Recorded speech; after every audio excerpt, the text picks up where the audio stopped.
Prima cosa che mi è piaciuta dell'Odissea di Nolan, i complotti dei pretendenti al palazzo di Ulisse. Nolan fa un po' una specie di Game of Thrones a Itaca, però funziona nel costruire bene la tensione. Lo scontro finale con i pretendenti ha qualche trovata molto hollywoodiana, tipo un soffitto sfondato per lanciare giù delle armi, o Ulisse che combatte completamente da solo contro decine di uomini. È pure un bel po' caotico, però rende il senso di quello che troviamo nell'Odissea. Antino sul finale è un po' macchiettistico, si nasconde dietro alle colonne, fa delle espressioni esagerate, però ok, non è un elemento che distrugge il personaggio. Anche perché secondo me l'Antino di Robert Pattinson è a mani basse il personaggio migliore del film, essendo proprio colui che tesse questi intrighi. Seconda cosa che mi è piaciuta del film, il film è tutto costruito su racconti e ricordi, come flashback molto in stile nolaniano. Devo dire che di solito è una cosa che non mi piace per niente dei film di Nolan, ma qui per me ha funzionato. Del resto l'Odissea originale stessa è un racconto con dentro altri racconti. Mi è piaciuto per esempio come anticipa all'inizio la ferita di Ulisse e l'importanza dell'arco, lo fa in un modo che sembra quasi casuale ma che poi avrà il suo payoff alla fine. Terza cosa che mi è piaciuta, il fatto che il film ci faccia vedere la scena del ritorno di un legittimo re, senza grandissime chiavi sovversive. Dovrebbe essere la normalità, ma è quasi incredibile nel clima della Hollywood di oggi vedere rappresentata questa scena. E qui però c'è il però, infatti Ulisse non regnerà effettivamente e anzi ripartirà subito. Nell'Odissea si mette a riordinare il suo regno, mentre qui alla fine Ulisse e Penelope partono insieme per l'Occidente su una nave e lasciano il regno a Telemaco. Quarta e ultima cosa che mi è piaciuta, è più un dettaglio per gli appassionati di storia, ma Nolan dà una certa importanza al riferimento ai popoli del mare, perché sarebbero degli invasori pronti a arrivare anche a Itaca. Per uno che non si è interessato per niente all'accuratezza storica è un riferimento non dico ricercatissimo, però quantomeno informato. Poi ovviamente sbaglia comunque tutto il contesto della ricerca storica più aggiornata e si basa su un'interpretazione che è già notevolmente superata. Il cosiddetto collasso dell'età del bronzo che veniva attribuito in alcune teorie ai popoli del mare è una ricostruzione storica lacunosa e praticamente è un falso mito. Ho un intero video molto dettagliato al riguardo sul primo canale se vi interessa approfondire perché.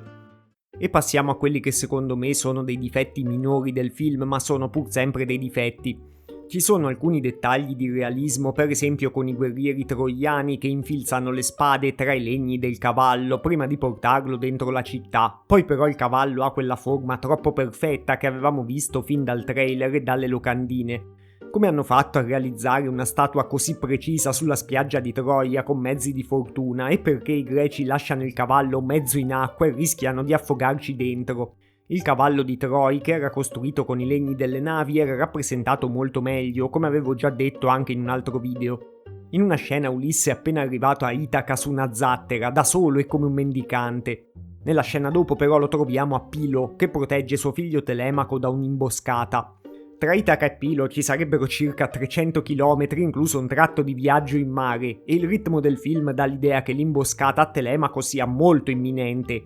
Se Nolan ci spiegasse con quale mezzo futuristico un mendicante completamente da solo è arrivato a Pilo così velocemente, saremmo a posto. E adesso passiamo ai difetti peggiori del film. Gli scenari danno per lo più l'idea di essere nordici e non mediterranei, come avevamo visto già nei trailer. Gli interni delle sale dei banchetti sono illuminate con le torce anche di giorno perché sì, fa molto film storico secondo Hollywood. I costumi e le armature ormai ne hanno parlato praticamente tutti, sono brutti e storicamente inaccurati come avevamo già visto nei trailer tra le Strigoni e Batgamennone. Batgamennone risulta ridicolo anche in mezzo a tante altre armature non storicamente accurate direttamente nel film. Ogni volta che compare a schermo potete immaginarvi subito Batman. In una scena di caccia con Menelao e Telemaco hanno dei vestiti mezzi medievali, una scena incommentabile. I personaggi portano i pantaloni e le armature dei troiani sono un qualcosa di osceno, sembrano di cartapesta. Sono il costume più a buon mercato che trovate per carnevale, veramente dovrebbero essere illegali in un film da 250 milioni di dollari di budget. Il senso degli dei si contraddice nel film stesso. In tante parti sembrano il frutto dell'immaginazione o della superstizione, poi però la profezia di Tiresia si avvera alla lettera, come se degli dei agissero veramente per farla avverare. Una frase famosa del marketing del film diceva che Ulisse avrebbe sfidato gli dei. Lui stesso lo dice a parole nel film. Poi invece si affida completamente agli dei, mettendosi in mare con una zattera per tornare a Itaca dall'isola di Calipso. Ovviamente Nolan, immerso com'è fino alle orecchie nel mondo contemporaneo, non coglie niente del senso del divino nel mondo antico. Il cast ormai l'hanno commentato tutti e rispecchia al massimo la Los Angeles di oggi e non la Grecia omerica. Le scelte di casting, come previsto, sono state fatte apposta per spuntare delle caselle in una lista. Poi ancora peggio, dopo aver visto il film ci si accorge che sono state anche una presa in giro enorme inserita in una precisa strategia di marketing e lo screen time degli attori al centro delle discussioni è minimo rispetto all'importanza che gli hanno dato mentre hanno pubblicizzato il film. Travis Scott ha 10 secondi di screen time e la famosa connessione con il rap è praticamente impossibile da notare. L'attrice che fa Elena compare pochissimo nel film effettivo e non ha quasi nessuna importanza, anche se ha una scena che rende subito insopportabile il suo personaggio. Risponde piccata al marito Menelao come se fossimo appunto a una cena dell'America dei giorni nostri e sminuisce subito qualunque eroismo delle imprese degli Achei. Nell'Odissea invece diceva pentita che era stata una follia abbandonare Sparta, sua figlia e suo marito, che definiva non inferiore a nessuno né per senno né per bellezza. Il personaggio di Sinone serve solo per una corsetta a inizio film per farci sentir dire da Ulisse che quello è il guerriero più coraggioso che abbia mai conosciuto. Sicuramente non è Ettore o Achille, ci mancherebbe. E poi così Ulisse si può macerare i suoi attributi e può macerare anche i nostri per tutto il film perché ha ingannato e lasciato morire questo personaggio imperdibile. Pessimo anche il marketing intorno alla presunta importanza delle figure femminili, sempre fatto per dividere il pubblico. L'attrice stessa che interpreta Elena, come già saprete in un'intervista, ha detto che avrebbe chiesto a Omero perché le donne hanno così poca importanza nel suo poema. Io in realtà ho trovato molto più approfonditi e rilevanti personaggi femminili nel testo di Omero, che risale a quasi 3000 anni fa rispetto al film di Nolan. Lui taglia addirittura completamente la parte dei Feaci con Nausicaa e l'incontro di Ulisse con sua madre morta. Calipso, Circe o Atena avrebbero dovuto mostrare dei poteri sovrumani, capaci di mettere in difficoltà Ulisse e di deciderne le sorti, mentre qui di loro rimangono solo dei pallidi dialoghi in cui aiutano Ulisse a ricordare. Praticamente Calipso è la psicologa di Ulisse, o anche una psichiatra se volete, visto che lo rimbambisce con delle sostanze stupefacenti, mentre Atena è l'incarnazione del suo trauma. Le uniche figure femminili che per me sono risultate vagamente interessanti e ben fatte nel film sono la nutrice Euriclea e la serva traditrice Melantò, che però hanno uno screen time complessivo massimo di 2 minuti.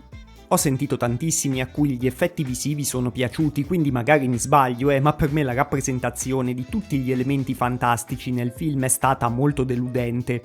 Polifemo sembra un effetto visivo di mezzo secolo fa, dà un calcio a uno dei guerrieri di Ulisse che sembra un film dell'Asylum, peggio di Sharknado.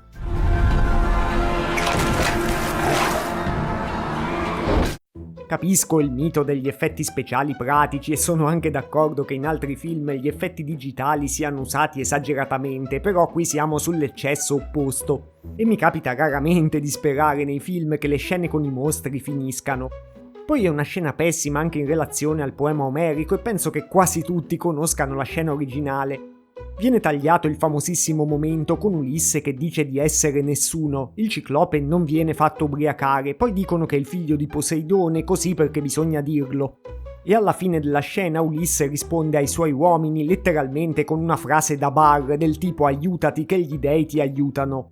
L'astuzia di Ulisse viene cancellata completamente nell'episodio più emblematico dell'intera Odissea omerica. La casa della maga Circe è tipo la casa della strega stereotipata di un film fantasy a bassissimo budget, con tanto di calderone e gabbia per l'uccellaccio nero. Si vede che Nolan ha guardato proprio qualche fantasy stock per prepararsi a questo film, ma secondo me anche quelli gli fanno così schifo che si è addormentato a metà. Pure la scena della trasformazione degli uomini in maiali è stata elogiata da tanti come un esempio di horror nolaniano. A me a livello visivo non è piaciuta, c'è Circe con queste mani in bocca a delle facce deformate realizzate così e mi è sembrato che durasse un'eternità. E che ve lo dico a fare, la scena di Circe è pure molto diversa rispetto all'Odissea. Lei nell'Odissea sarebbe un'altra dea giovane e bella, tanto che Ulisse ci va volentieri a letto. Qui come Calipso, che è una donna di mezza età, pure lei è la tipica strega vecchia di un fantasy di ambientazione nordica. Nolan mette in scena il classico veterano che è rimasto traumatizzato dalla sua esperienza in guerra, quello che abbiamo visto in 10.000 film americani. Ovviamente nell'Ulisse di Omero non c'è per niente questo senso di colpa. Anzi, nell'Odissea la sua astuzia e lo stratagemma del cavallo sono qualcosa di cui lui va fiero. Nolan si impegna al massimo e ce la mette tutta a dare un'aura di trauma profondo alla cosa, ma in sostanza ripete il solito messaggio ingenuo e buonista di 1000 film di guerra solo in uno scenario antico. So che il film sta incassando bene e sono sicuro che verrà visto e anche apprezzato da tantissime persone, proprio perché è un film studiato per la tipica mentalità da fast food da uomo medio americano dei giorni nostri. E fa esattamente quell'operazione abbastanza pigra che tantissime persone fanno già dentro di sé nel mondo contemporaneo. Cioè trattano la mitologia come un qualcosa da spiegare solo razionalmente e trattano il passato come qualcosa che va per forza attualizzato e guardato e giudicato attraverso la lente dei valori contemporanei. Nolan infatti ridimensiona l'importanza della fantasia spiegando praticamente tutti gli elementi mitologici e fantastici da una prospettiva razionalista. E cancella la nostra distanza con il mondo omerico che potrebbe sollevare delle domande dentro di noi, raccontandolo con valori contemporanei. Mi spiego anche facilmente le persone che lo stanno criticando o che lo criticheranno in futuro, perché pensavano magari di trovarci dentro il vero mito omerico, che invece nel film chiaramente non c'è. In parte è anche la causa delle critiche che ho fatto io in questo video, anche se non è che mi aspettassi di trovare una trasposizione fedele all'Odissea omerica in questo film.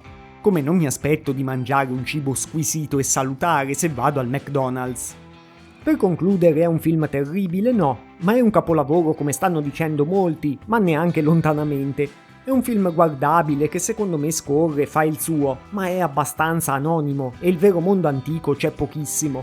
È il solito colossal all'americana con una vaga patina storica come ce ne sono stati tanti. Se non avesse provocato tutto questo dibattito per quelle scelte di casting, penso che se ne sarebbe parlato molto di meno. Insomma, questa Odissea di Nolan è stata molto più marketing che sostanza, un tratto tipico di tantissime cose, non solo dei film dell'epoca in cui viviamo. Ma fatemi sapere anche come la pensate voi nei commenti e ci vediamo ai prossimi video.